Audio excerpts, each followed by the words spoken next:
ઉપલેટામાં બ્રહ્મલીન સંત શ્રી પરમ પૂજ્ય ભોજપુરી બાપુની 35મી પુણ્યતિથિ નિમિત્તે દર વર્ષની જેમ આ વર્ષે પણ ઉજવણી કરવામાં આવી।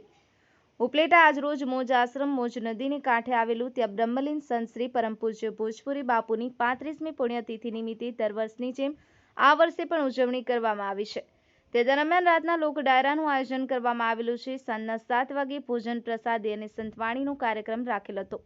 તેમાં લોક સાહિત્યકાર દેવરાજભાઈ ગઢવી અને ભનુભાઈ ઓડેદરા ભજનીક અને જયદીપભાઈ સોની, ખેંગારભાઈ ગઢવી, અલ્પાબેન રાઠોડ, લોક ગાયિકા મોજ આશ્રમેના મહંત શ્રી અખંડ આનંદ શ્રી ભારતી બાપુ દર વર્ષની જેમ આ વર્ષે પુણ્યતિથિ ઉજવવામાં આવે છે અને આ પુણ્યતિથિ નિમિત્તે ઉપલેટા તાલુકાના ભાઈઓ ભક્તો પ્રેમથી પધાર્યા અને ભજનનો માહોલ જામ્યો હતો અને લોક સાહિત્ય અને ભજનની રમઝટ બોલાવી હતી।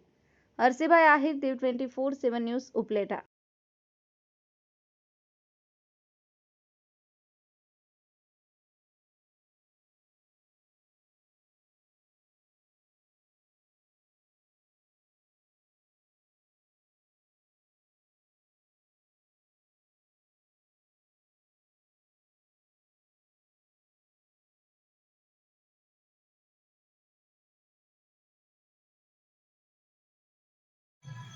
નમસ્કાર, જય માતાજી।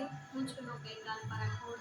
આ બધાને જણાવતા ખૂબ આનંદ થાય કે આજરોજ અમે ઉપલેટા આશ્રમ એટલે કે જડેશ્વર મહાદેવનું ભવ્ય મંદિર તેમજ સાથે મોજ નદી કે જ્યાં ખૂબ સરસ આવો આશ્રમ છે અને બાપુ એવા પૂજ્ય બાપુ મોજપુરી બાપુની આ 35મી પુણ્યતિથિ નિમિત્તે ભવ્ય સંતવાણીનું આયોજન કર્યું છે, જ્યાં પૂજ્ય બાપુ અખંડ આનંદ બાપુ દ્વારા આવું સરસ મજાના કાર્યક્રમનું આયોજન કર્યું છે।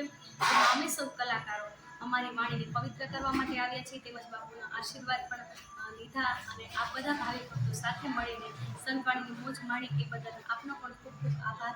જય માતાજી।